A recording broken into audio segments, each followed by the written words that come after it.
Hi guys, Bench perfume review tayo for today. This is Bench Babylicious Zia Dantes. This is 50 ml and more or less 300 pesos lang ang presyo nito. Ito guys, mura lang and widely available sa mga Bench stores. May similarity ito sa Nenuco, ang cologne na matagal nang sikat. Pero ito long lasting lalo na pag sa damit. Sa akin, mga whole day naglalast and hindi siya umaasim kahit pawisan ako.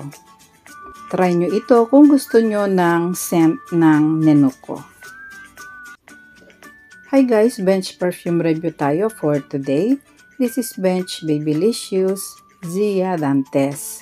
This is 50 ml and more or less 300 pesos lang ang presyo nito.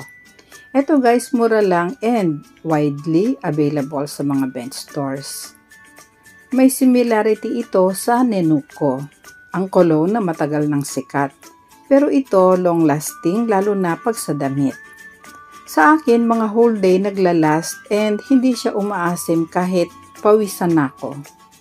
Try nyo ito kung gusto nyo ng scent ng Nenuco.